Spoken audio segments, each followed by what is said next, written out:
Listen, if you are confused after the FOMC meeting last night, I don't blame you, because you are exactly like the rest of the markets. The markets are in absolute confusion by the new Fed chair and what happened at the FOMC last night. And it's not only about that. If you looked at the markets, so I want to actually just show you what 𝗑𝗫𝗫𝗕𝗓 actually said. So he was plotting out the markets yesterday during the FOMC, and he said, Fed days have become a complete free-for-all. The S&P has seen 3 swings totaling negative 2.9 trillion in one-day session. Between 9:30 and 12:15, the S&P fell 85 points, losing $770 billion. Between 12 and 3, the S&P rallied 110 points, adding $1 trillion.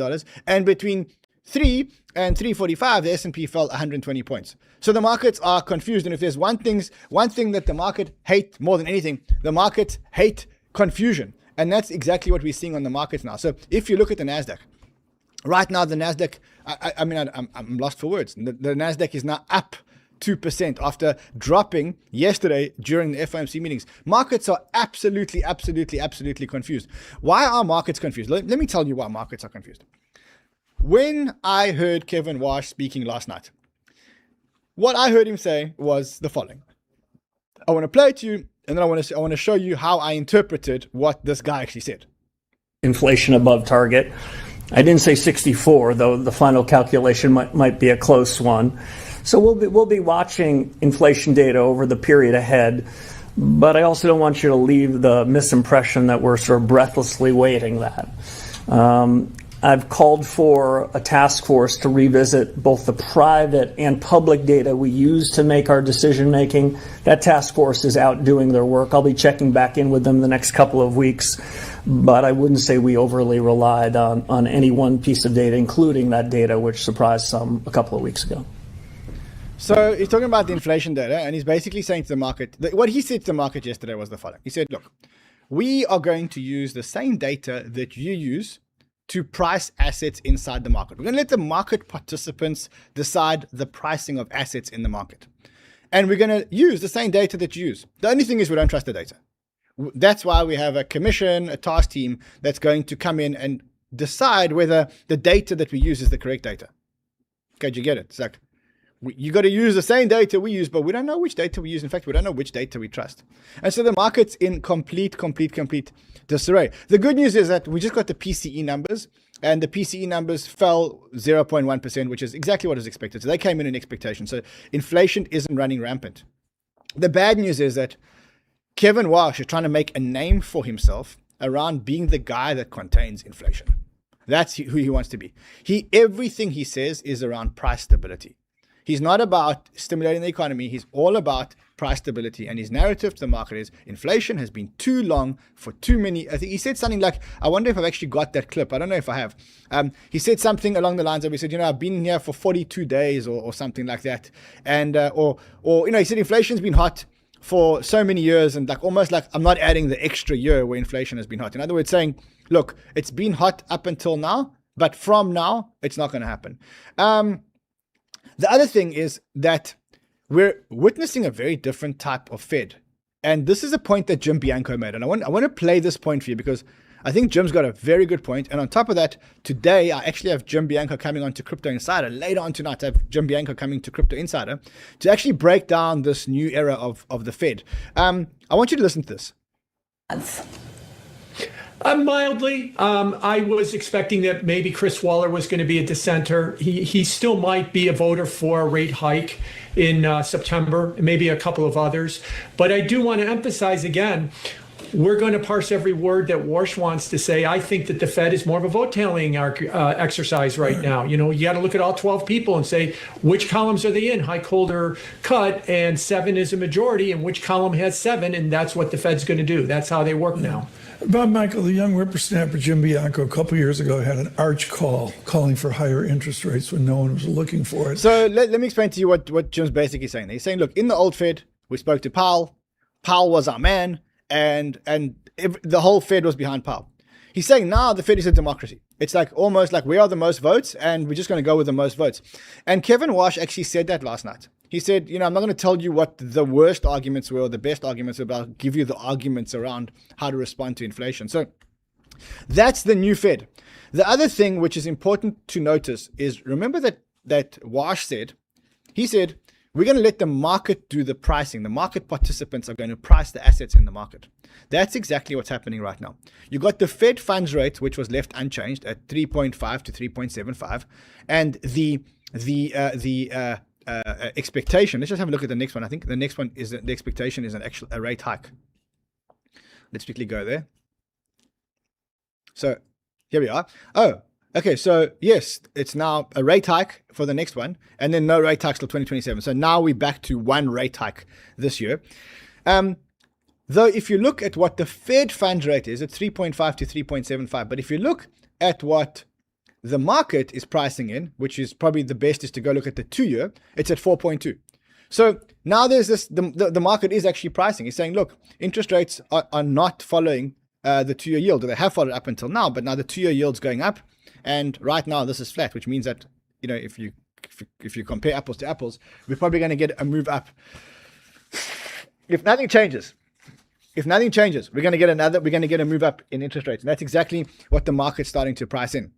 So maybe this is the new Fed. Maybe we just have to get used to the fact that the Fed don't give us guidance anymore. The Fed basically lets the market price things, and the Fed just basically sit back and, I don't know, watch, react. I don't know what the right word is. Anyway, tonight we have Jim Bianco on the show. We're going to dig into the new Fed. I really have a lot of questions for Jim. I think it's going to be an amazing thing. As it stands right now, one interest rate hike this year and one in March 2027. Which, by the way, I don't think we're going to get an interest rate hike this year. But let's see.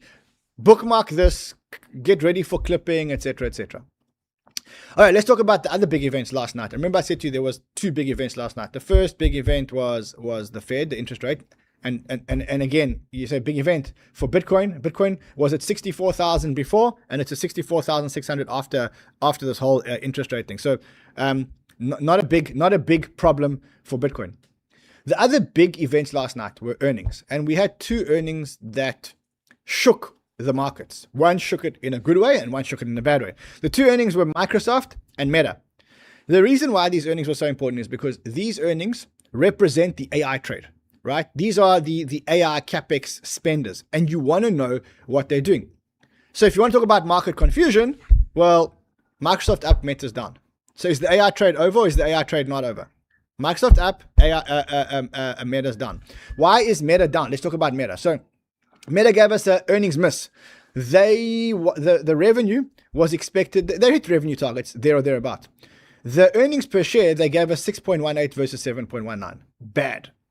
On top of that, Meta also lost another $4.6 billion in its Meta Reality Labs. That's the team that were developing the metaverse.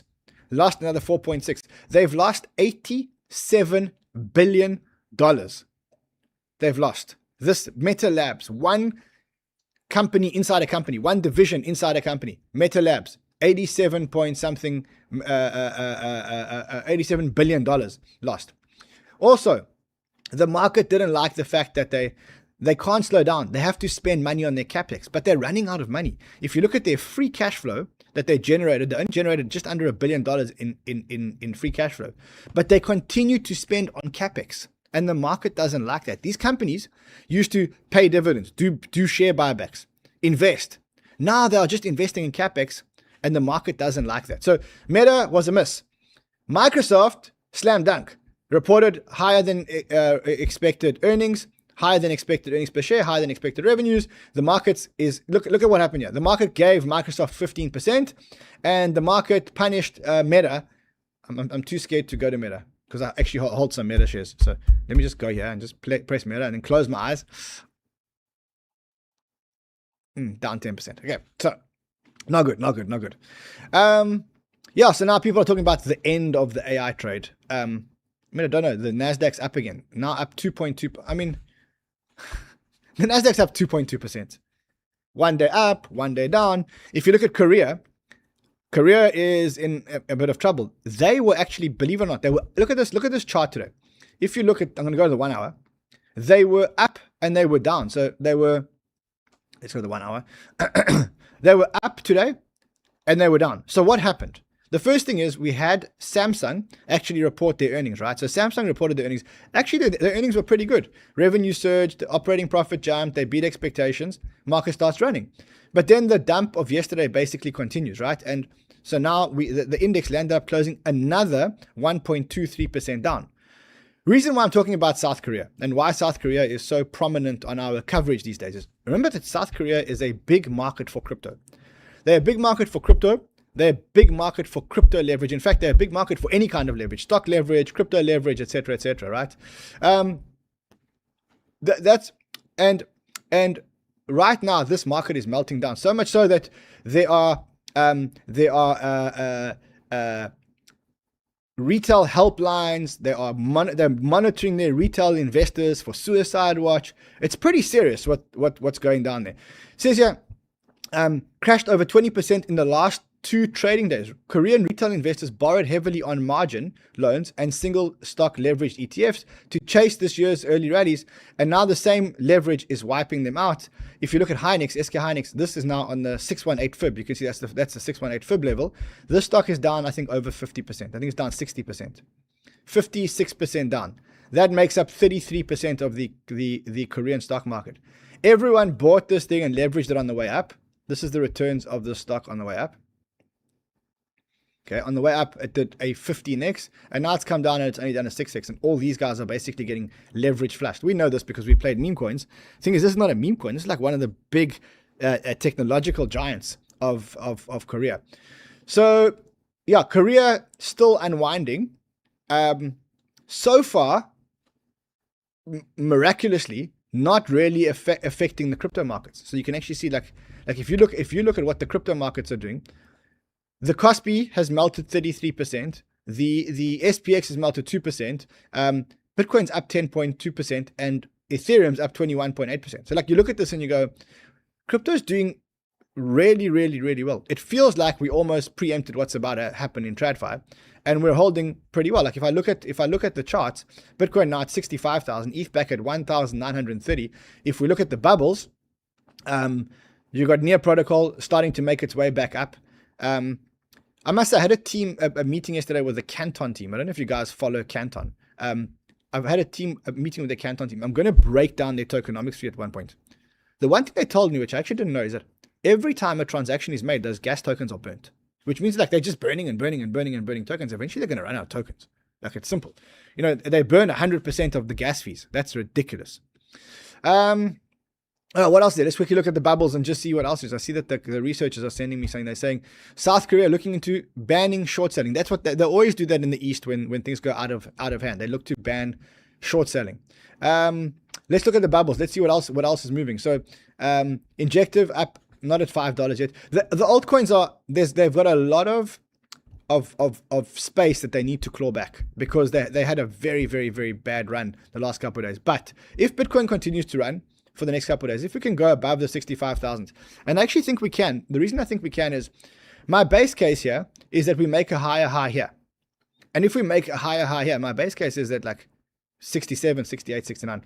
I'm unfortunately at this point not bullish about like getting back to these levels. I mean, I wish we did, but I'm not really bullish for that. I think we still have to ride the stock market, washout before we can do that. What else is there? I think that's pretty much what's going on. I mean, the bubbles are flat. Twitter's flat. I did say to you last night that you can trade. Bybit's launched a new feature. You know, we all love Perps. They allow you to trade TradFi Perps. So yes, all the exchanges are allowing you to trade TradFi things. Bybit's actually allowing you to trade TradFi futures. So you can go literally like meta futures, and you can launch them, and you can trade them on 10x, 15x, 20x. They've launched the perpetual future for tokenized stocks, which means that you can now literally on Bybit speculate the same way that you used to speculate on your crypto on the tokenized stock. Left you guys a link if you want like a really cool sign-up bonus, crypto on the token. Left you guys a link over here if you guys want to trade that. Bybit, you get $1,000 free position in a token, in a TradFi token that you like. It's exclusive to Banter. There's a link here. If you haven't watched my show with Matt Hogan, go watch it. It's over there. All right, my friends, listen, tonight on Crypto Insider, 𝗔𝗫𝗕𝗃, that happens in, I'm trying to work out the hours, in about 5 hours. So if in 5 hours, 𝗔𝗫𝗃𝗃 coming on to Crypto Insider, we're going to break down the Fed, where the Fed is at, are they ahead of the curve, behind the curve, what the new Fed looks like, all of those beautiful things. All right, sound good? Sounds good to you? Sounds good to me. Sounds good to you. See you later. Until then, trade well, my friends.